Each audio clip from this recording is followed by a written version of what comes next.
the shooting range. In this episode, the Ki-10 and the fair share principle, or how the last biplane fighter used by the Imperial Japanese Army came into being. How to use the plane built for anti-ship duties in random battles. We get on the right side of the highly unusual P-108A. Hotline. The developers answer questions that you left in the comments. But first, let's start with another piece of useful and completely legit advice from the seasoned veterans of War Thunder.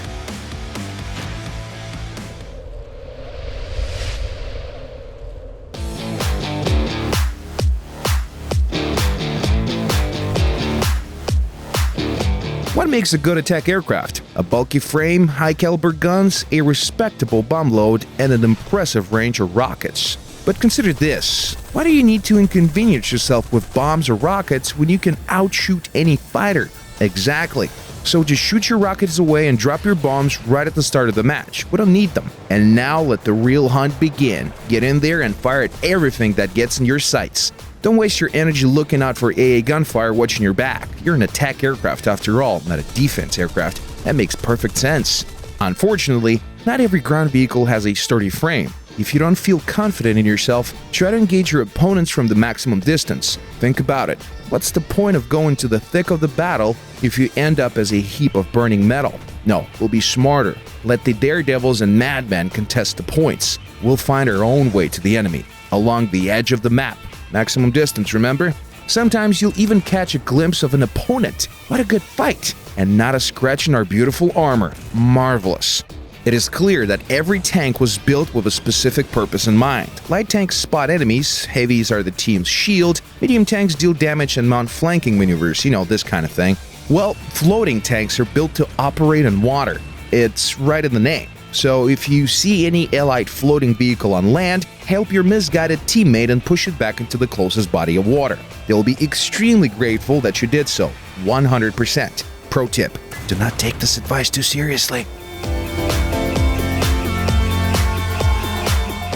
In recent episodes, we talked a lot about Italian planes, so now you know for a fact that there were a lot of amazing Italian machines. But this one might still surprise you.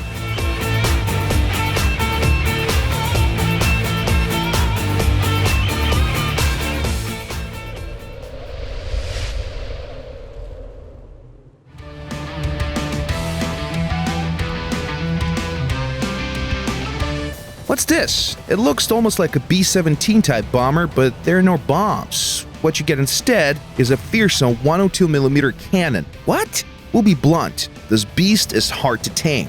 The aircraft is a bit sluggish and it doesn't have the best defensive armament, but if you want to score some points, you have to press forward and at a rather low altitude to boot. At the same time, the P-108A is hardly indestructible. You can be brought down by machine gun fire. And if a shell hits your ammo rack, well, at least you see some pretty visual effects. Still here? You made the right choice. It is a unique aircraft that offers gameplay to match, and we can only dream of what you can do with it in mixed battles. Imagine the opportunities. Sadly, right now the Italians cannot take part in mixed battles as they have no ground vehicles, and you'll have to wait before naval battles to move on into open beta to realize the full potential of this heavy attacker and engage enemy ships. Does this mean that there is no place for the P-108A on the battlefield? Hell no! Even now you can wreak some havoc and bring glory to your name by hunting down available ground targets. Focus on long-range targets like tanks or pillboxes. With a cannon like this, a single well-placed hit is often enough to deal with even the most well-protected enemy. Who needs bombs anyway? To have a good visual on the target, use the cockpit view. The real one or the virtual one. Just press F4 to switch the camera. And the last thing, don't be too stingy with your ammo. You get 50 shots after all. Not so bad for an aircraft that can one-shot most enemies in the hands of a dead-eye pilot.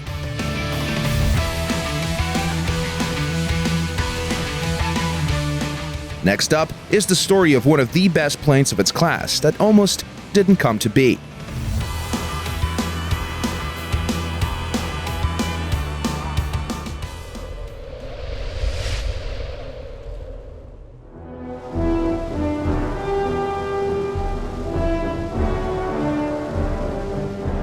When it came to aviation, Kawasaki was somewhat of an underdog. The giants of industry like Nakajima or Mitsubishi could afford to spend big bucks on R&D for a prototype, then lose the fight for the contract and shrug it off.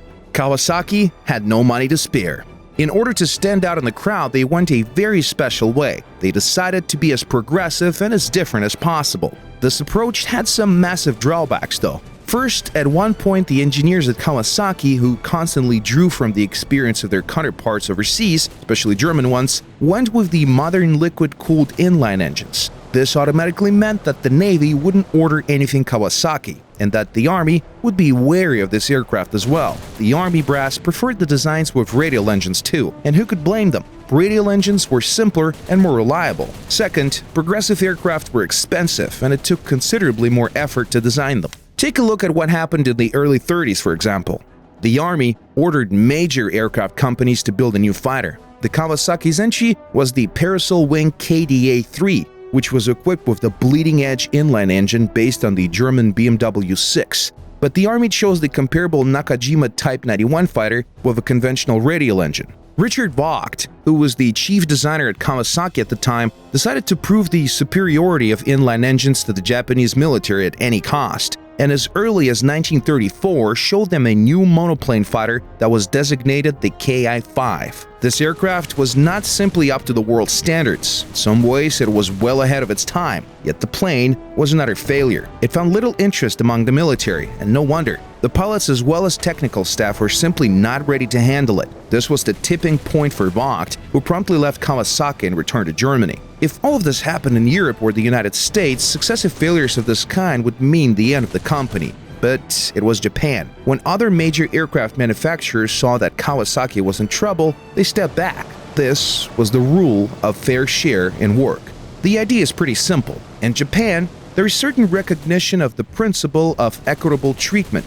You win this time, but might be a loser next time, right? Because of that, the victor rarely seeks to completely destroy or overwhelm his or her rivals, even in a very competitive market. That's why, in 1934, the Army issued a specification for a new biplane fighter. The Nakajima Corporation made a conscious effort to derail their own project. They submitted a design that didn't meet a number of requirements, and Mitsubishi simply refused to submit an entry, saying that they were too busy with other work. In the end, the only viable design was the Kawasaki Ki-10, a machine created by a young aircraft maker called Takeo Doi, who had to step in and take the place at the helm after Kawasaki had lost Vogt. To be fair, that was a great plane on its own merit. The design included only two dated elements, the fixed landing gear, which was one of the official requirements, and the biplane configuration itself. A lot of other design choices made the aircraft a thing of the future. A metal 3-bladed controllable pitch propeller, an all-metal construction, a carefully designed aerodynamic frame, and a powerful liquid-cooled inline engine. All these things allowed the fighter to reach a maximum speed of 400 kilometers an hour, and it was very maneuverable as well. Truly one of the best machines of its class. Of course, the military knew perfectly well what was going on with Nakajima and Mitsubishi and quickly ordered a big number of Kawasaki fighters. At the same time, they pursued their own interests. With the Ki-10, they basically got a perfect transitional plane that allowed pilots to get used to great speeds while flying a biplane. And technicians could use this opportunity to try their hand at maintaining a modern liquid-cooled inline engines, which would soon be everywhere. In 1935, when in Europe only a few bright minds were dreaming of monoplane fighters powered by motors of this type, Japan was already getting ready for the wars of tomorrow, thanks to the Ki-10 and the Japanese concept of fair share. Now it's time for the traditional last part of our show, Hotline. Developers answered questions from the comments.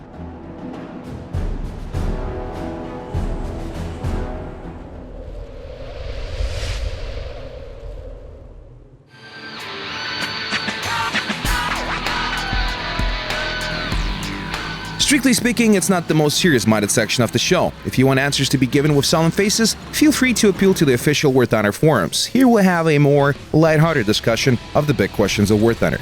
The first question comes from a user called CJ Squidson. When tanks or planes shoot their ammo, does that make them lighter and faster? Or when they take less ammo, will you ever add the feature?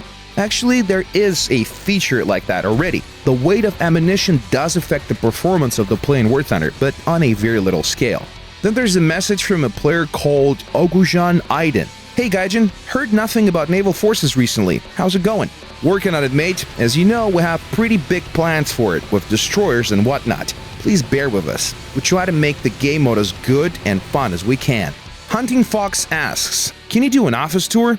Might be interesting to do. We're not sure if we have time for that though, but we're currently considering organizing streams to show you guys how we make vehicle models. The last message comes from a user called the Pipino999. Gaijin, hey, we just added the Italian tech tree. Community, where are the French? Yeah, that's exactly what happens. Every time. That's it for today, but feel free to write your questions in the comments below. We do read them all, and you might see some of them answered in the next episode. If you like what we're doing, do not forget to subscribe to our channel. See you in the shooting range.